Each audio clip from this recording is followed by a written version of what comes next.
Hello everyone. तो I hope सब लोग मज़े में होंगे। पेपर अब मान लो यहाँ से 2-3 हफ्ते के बाद ही है। और एक बार फिर से मैं कुछ डिफरेंट सा करने की कोशिश करूँगा इस वीडियो में। जैसे कि मेरे पास में कुछ बच्चों की क्वेरीज आ रहे थे, और ये खासकर वैसे बस बच्चे होते हैं जिन्होंने प्रिपरेशन बहुत ज़्यादा कर ली होती है। तो एक स्टेज में आने के बाद उन्हें ऐसा लगने लगता है कि उनकी प्रिपरेशन पता नहीं कैसी हुई है, ठीक हुई भी है या नहीं, according to the current pattern of exam हुई है या नहीं। तो उस चीज़ को लेके वो थोड़े से कंफ्यूज होते हैं। तो सबसे पहली चीज़ है जो कि मैं यहाँ पे इस वीडियो में बताना चाहूँगा कि how to manage your stress level at this particular point. क्योंकि जो क्वेरीज आ रही है मेरे पास में बच्चों की, तो बच्चे इस समय एक्सपेक्ट करते हैं कि कुछ उन्हें ऐसे गाइडेंस मिले जिससे कि उनका जो एग्ज़ाम को लेके एक फेयर होता है वो कम हो जाए। तो एक एक करके मैं कुछ बातें यहाँ पे बोलूँगा। उन्हें फॉलो करना है या नहीं करना है वो तुम्हारे ऊपर डिपेंड करता है। Because if you are sincerely preparing and want to clear NDA exam या सीडीएस एग्जाम, मैं फिलहाल अभी एनडीए एग्जाम के ऊपर थोड़ा सा ज़्यादा फोकस करूंगा। सीडीएस एग्जाम के बारे में मैं एक और उसका वीडियो बनाऊंगा, क्योंकि वहाँ से भी कुछ क्वेरीज इस तरह की आ रही हैं। थोड़े के उनके सेगमेंट्स, उनके जो सिलेबस में फ़र्क होता है, नंबर ऑफ क्वेश्चंस में भी फ़र्क होता है। तो मैं उसको जनरलाइज नहीं करना चाह रहा, दोनों को मिक्स करके नहीं बनाना चाह रहा। जैसे जैसा कि मेरा लास्ट वीडियो जो मैंने बनाया था उसमें मैंने एग्ज़ाम को लेके अपने टाइम टेबल से रिलेटेड कुछ बातें बोलनी थी, तो उसके लिए मैंने उसको मिक्स कर दिया था। बट अभी जो आज वाला है ये एक्सक्लूसिवली फॉर एनडीए स्टूडेंट्स है, जो बिल्कुल अब 20 दिन या 18 दिन जो भी रह गए हैं उनमें अगर वो एक सही स्ट्रैटेजी बनाना चाह रहे हैं। पहली बात तो मैं ये स्ट्रैटेजी वर्ड को अभी हटा देता हूँ, क्योंकि मैं एक इस तरह का वीडियो नहीं बनाना चाहता जैसा हर कोई बनाना चाह रहा है। मेरी वीडियोस जो होती हैं वो स्पेसिफिकली ना तो प्रोमोशनल पर्पज से बनाई जाती है, ना इससे मैं कोई बिजनेस जनरेट करना चाहता हूँ। मेरा इन दोनों में से कोई पर्पस है भी नहीं। ना ही वीडियो के एंड में मैं तुम्हें ये बोलता हूँ कि तुम चैनल को सब्सक्राइब करो या इसको शेयर करो, इस तरह के कोई लाइंस मैं कभी नहीं बोलता। मेन ये होता है कि जो भी बच्चे मेरे साथ जुड़े हुए हैं, जब वो परेशान होते हैं, वो टेंस्ड होते हैं, वो स्ट्रेस में होते हैं, वो पैनिक डाउन करते हैं एग्ज़ाम को लेके, तो वो सारी चीज़ें मेरे अंदर भी आने लगती हैं। क्योंकि जब मैं स्टूडेंट हुआ करता था तो मुझे कोई इस तरह से टीचर नहीं मिला था जो कि मुझे कभी गाइड करे, क्योंकि मुझे अपने स्ट्रेस खुद ही पीने पड़ते थे। मुझे अपना डर जो है वो अपने आप ही दूर करना होता था। मुझे अपने प्रिपरेशन की स्ट्रेटेजी भी खुद बनानी पड़ती थी। आजकल के बच्चों के पास उनके टीचर्स होते हैं। कई लोग इस चीज़ को एक बिजनेस पॉइंट ऑफ व्यू से करते हैं कि अगर मैं ऐसा कुछ वीडियो बनाऊंगा तो मेरी प्रमोशन होगी। तो मेरा कोई ऐसा इंटेंशन नहीं है। मेरे पास जो मेरे स्टूडेंट्स हैं उनकी कुछ क्वेरीज आई थी और वो जानना चाह रहे थे कि इस समय क्या बेस्ट पॉसिबल होगा।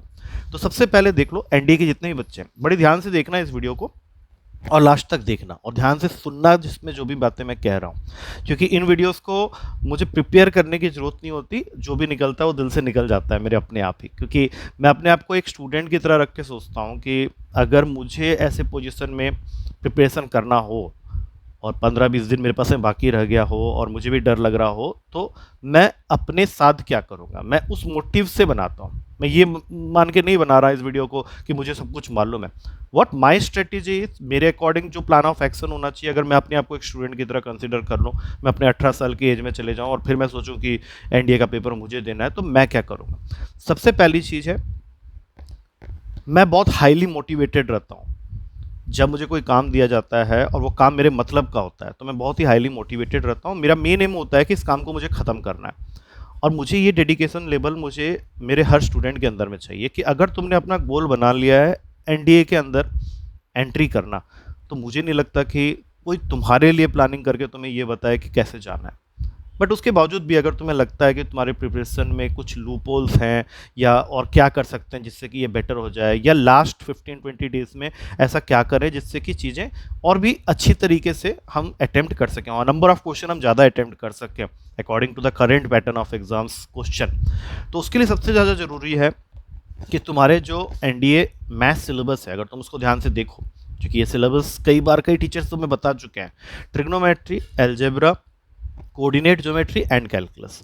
तो मेरे हिसाब से एल्जेब्रा वो टॉपिक होता है जिसके अंदर में बहुत सारे चैप्टर्स हैं, तो ऑब्वियस सी बात है कि मैक्सिमम क्वेश्चन इसी के अंदर से आता है। जैसे अगर हम काउंट करना स्टार्ट करें तो बाइनरी नंबर हो गया, लोगारिथम हो गया, क्वाड्रेटिक हो गया, कॉम्प्लेक्स हो गया, सीक्वेंस एंड सीरीज हो गए, स्टैटिस्टिक्स हो गया, प्रोबेबिलिटी हो गया, परमुटेशन कॉम्बिनेशन हो गया, मैट्रिसेस डिटर्मिनेंट्स हो गया, बाइनोमियल थ्योरम हो गया। तो ये जितने चैप्टर्स हैं, अगर इनके नंबर ऑफ क्वेश्चंस मैं काउंट करूंगा तो ये अराउंड 50 to 55 तुम्हारे पेपर में होते हैं। तो बच्चा कई बार अपनी स्ट्रेटेजी ऐसा बना लेता है कि मुझे इन चैप्टर्स को कमांड करना, मैं इन चैप्टर्स को करके जाऊंगा। देखो करोगे कैसे, मतलब तुम्हें ये फाइनल बात पता होनी चाहिए कि जब तुम अलजेब्रा को टारगेट कर रहे हो तो पहले तो अपने सेगमेंट्स बना लो कि मेरा कौन सा चैप्टर है जो मैं अच्छे से कर सकता हूँ, और जो बुरा है उसको भी मैं कुछ हद तक ऐसा कर लूँ कि मुझे एटलीस्ट उस फॉर्मूला के उस चैप्टर के जो फॉर्मूलाज हैं या जिस स्पेसिफिक पोर्शन से क्वेश्चंस पूछे जाते हैं उस चैप्टर के मुझे एटलीस्ट उतना पता होना चाहिए।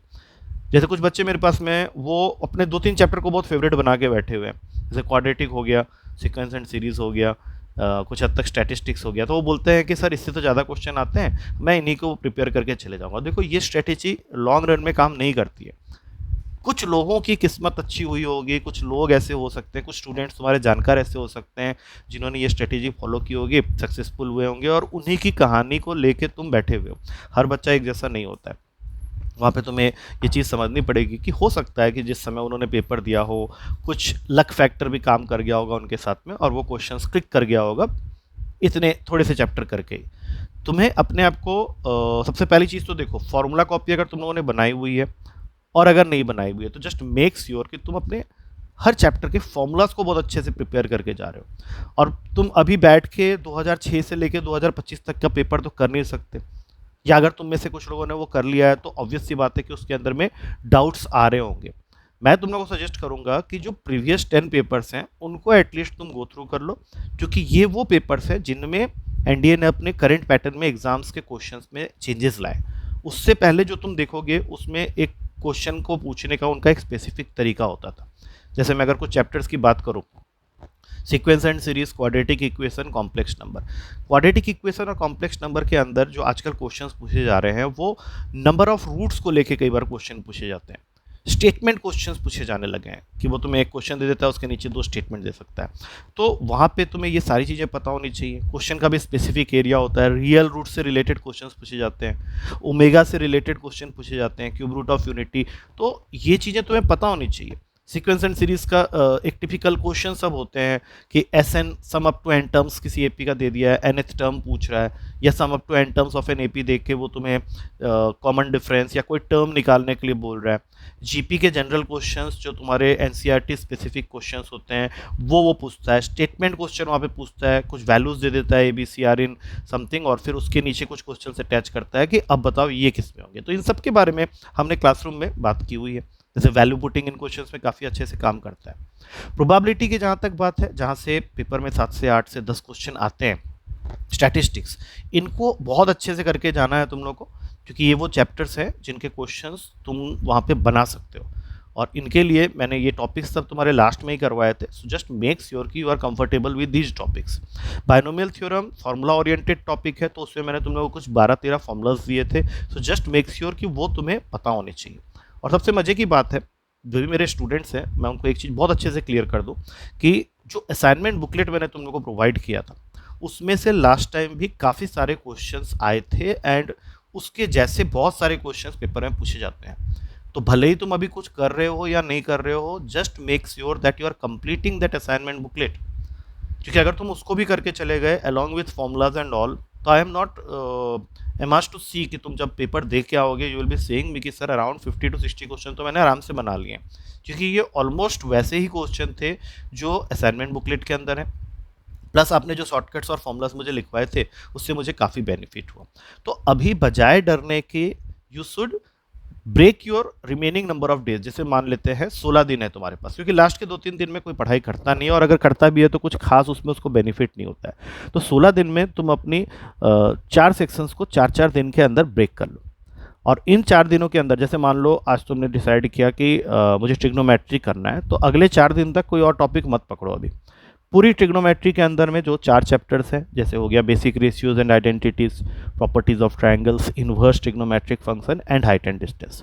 इसमें से हाइट एंड डिस्टेंस के बारे में मैं यही कहना चाहूँगा कि वो क्वेश्चन जो पेपर में आएगा वो वहीं सॉल्व हो सकता है। उसके लिए तुम कुछ ज़्यादा कर नहीं सकते। प्रीवियस ईयर में मैंने देखा हाइट एंड डिस्टेंस के जो क्वेश्चन हैं थोड़ा बाय डिफॉल्ट लेंथी नेचर के क्वेश्चन आ जाते हैं। अब वो 10th वाले लेवल के क्वेश्चन नहीं होते जो पहले पूछे जाते थे। 10th और 11th से थोड़ा सा वो आगे बढ़ गया है, थोड़ा सा वो मैनिपुलेट करके क्वेश्चन को देता है कि बच्चा एक बार में पिक ना कर पाए।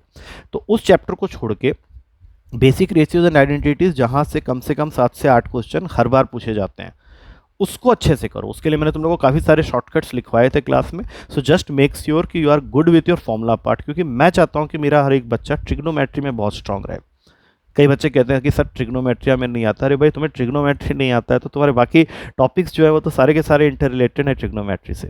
सो जस्ट मेक श्योर, नहीं भी आता है तो just go through with the formulas at least, so that तुम्हारा अगर फॉर्मूला जोन भी कंफर्टेबल हो जाएगा। शॉर्टकट से डायरेक्ट क्वेश्चन पूछे जाते हैं, तुम चेक कर सकते हो पेपर को।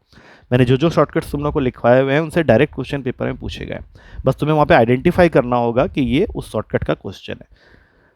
प्रॉपर्टीज ऑफ ट्रायंगल चैप्टर के बारे में नो कमेंट्स है। मैं एटलीस्ट तुम्हें ये बोल रहा हूँ कि जो जो फॉर्मूलाज मैंने तुम्हें लिखवाए हैं, क्योंकि उसके अंदर काफ़ी सारे फॉर्मूलाज हैं, sine formula, cosine formula, half angle formula, और इनसे क्वेश्चंस लास्ट टाइम जो पूछे गए थे वो हमारे डायरेक्ट असाइनमेंट के क्वेश्चंस थे।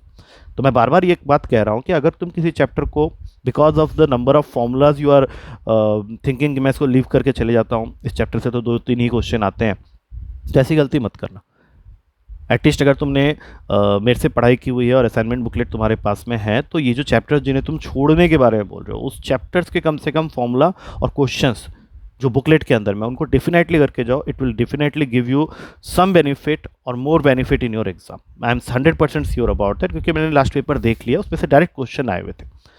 अब इनवर्स ट्रिग्नोमेट्रिक फंक्शन ज़्यादातर बच्चों का सही होता है, क्योंकि जो बच्चे 11th क्लास से 12th में भी गए होंगे वो भी अब मिड ईयर में है, तो वो टॉपिक तुम्हारा स्कूल में हो गया होगा। And you can see that कि वो टॉपिक काफ़ी इजी टॉपिक होता है और उसमें से 2 से 3 क्वेश्चन तुमको हर साल देखने को मिलते हैं। तो ट्रिग्नोमेट्री की स्ट्रेटेजी डिफाइन कर लो, क्योंकि 4 दिन से ज़्यादा का वो टॉपिक है नहीं। उसमें तुम्हें करना क्या है, अपने सारे फॉर्मूलाज की रिवीजन करनी है, असाइनमेंट बुकलेट जो मैंने तुम्हें प्रोवाइड किया है उसको कंप्लीट करना है, और प्रीवियस 10 ईयर के जो पेपर है, प्रीवियस 10 ईयर तो नहीं बोलूँगा, प्रीवियस 10 पेपर्स में जो क्वेश्चंस आए पड़े हैं उनको गो थ्रू करके चले जाओ। उससे ज़्यादा भी और तुम कुछ कर भी नहीं पाओगे। And that is copy pasted to all the other segments also. जैसे अलजेब्रा के बारे में मैंने बताया, कोऑर्डिनेट ज्योमेट्री की अगर मैं बात करूँ तो उसके अंदर में भी you have got the division. वहाँ पे 2D और 3D में तुम्हारा बटा हुआ होता है। तो 2D के अंदर क्या होता है, स्ट्रेट लाइन और कोनिक सेक्शन, और कोनिक सेक्शन के अंदर होता है circle, parabola, ellipse, hyperbola. General एक थिंकिंग होती है बच्चों की कि पैराबोला, एलिप्स और हाइपरबोला तो काफ़ी टफ होता है। मेरे हिसाब से ये बहुत ईजी सेगमेंट होता है। इसमें जितना मैंने तुम लोगों को करवाया है और असाइनमेंट बुकलेट के क्वेश्चंस, अगर तुम उतना भी करके चले जाते हो तो आई डोंट फाइंड एनीथिंग कि तुम्हारे पेपर में ऐसा कुछ वो पूछता है जो कि उसके अंदर कवर नहीं होता। You should be comfortable with the terms like latus rectum, major axis, minor axis, eccentricity, transverse axis, conjugate axis, किस केस में eccentricity कितनी होती है, ये सबको लेके रेगुलर इंटरवल में क्वेश्चंस पूछे जा रहे हैं, और यही वो एरिया होता है जहाँ से वो क्वेश्चन पूछता है। स्ट्रेट लाइन में वो स्पेसिफिक क्वेश्चन ही पूछता है, स्लोप रिलेटेड क्वेश्चन पूछेगा, डिस्टेंस बिटवीन द लाइन्स पूछेगा। उसके ज़्यादातर क्वेश्चन में स्लोप की बात होगी ही होगी, और स्ट्रेट लाइन चैप्टर अगर हो रहा है तो उसके क्वेश्चन में स्लोप ना हो ऐसा हो ही नहीं सकता। सर्कल से लास्ट टाइम जो क्वेश्चन आए थे वो असाइनमेंट बुकलेट के थे। पैराबोला, एलिप्स का जो क्वेश्चन था वो भी असाइनमेंट बुकलेट का क्वेश्चन था। तो मैं बार बार ये चीज़ पे एम्फेसिस करना चाहूँगा कि तुम असाइनमेंट बुकलेट के क्वेश्चन को डेफिनेटली करके जाओ। वेक्टर 3D, अब जैसे तुम अगर वेक्टर थोड़ा फिजिक्स में भी पढ़ लिए होते हो तो डॉट प्रोडक्ट और क्रॉस प्रोडक्ट से रिलेटेड क्वेश्चन आते हैं। मैं ये नहीं कहता कि सिर्फ उतना ही करने से होगा, उसमें और भी चीज़ें ऐड ऑन होती हैं और वो सब मैंने करवाया हुआ है तुम लोग को। But still if you find any difficulty, क्योंकि स्टेटमेंट वाले क्वेश्चन में कई बार ऐसे क्वेश्चन कुछ पूछे जाते हैं जो कि थोड़े आड़े तिरछे से होते हैं, तो वहाँ पर तुम थोड़ा चांस ले सकते हो। If you don't know then you don't have to attempt those question. 3D जो कि मैंने बहुत ढंग से तुम लोग को करवाया है और उससे डायरेक्ट क्वेश्चन आते हैं। स्पेयर वाले सेक्शन को डेफिनेटली करके जाना, मतलब सर्कल और स्पेयर जो होता है उससे क्वेश्चन जरूर पूछे जाएंगे। और जब मैंने ये करवाया था तो तुम लोग को बताया था कि इनकी थ्योरी बहुत हद तक मिलती जुलती है, तो मेक श्योर कि तुम ये टॉपिक्स को करके जा रहे हो। वेक्टर में तुमको dot product, cross product, unit vector, किस तरह से area of triangle, area of parallelogram निकाला जाता है, इन सब के बारे में बेसिक आइडिया होना चाहिए। मोर और लेस क्वेश्चंस उसी लेवल पे हर साल पूछे जा रहे हैं। अब आखिरी में आते हैं कैलकुलस में। तो कैलकुलस कई बच्चों का, वही मैं बता चुका हूँ पिछले वीडियो में मैंने ये बात कही थी कि बच्चे उसको लीव करने के चक्कर में रहते हैं। वो बोलते हैं कि यार डेरिवेटिव तो मुझे आता ही नहीं है, और जब डेरिवेटिव नहीं आता तो मैं इंटीग्रेशन कैसे करूँगा। तो आई डोंट थिंक कि 11th में कोई ऐसा बच्चा होगा जिसको टीचर ने नहीं पढ़ाया होगा डेरिवेटिव के बारे में। डेरिवेटिव में याद रखना, अगर हम लिमिट्स एंड कंटिन्यूटी के भी क्वेश्चन कर रहे हैं तो उसमें एल हॉस्पिटल रूल करके कुछ चीज़ होती है जिसको मैंने बहुत अच्छे से तुम लोगों को समझाया हुआ है क्लास में, और उससे रिलेटेड काफ़ी सारे हमने क्वेश्चंस किए। तुम्हारा पेपर वहाँ से क्वेश्चन पिक करता है, लेकिन एल हॉस्पिटल रूल को अप्लाई करने के लिए you should be good with your derivatives part. तुम्हें स्टैंडर्ड फंक्शन के डिफरेंशिएशन के अलावा ये पता होना चाहिए कि डिफरेंशिएशन के कितने मेथड्स होते हैं।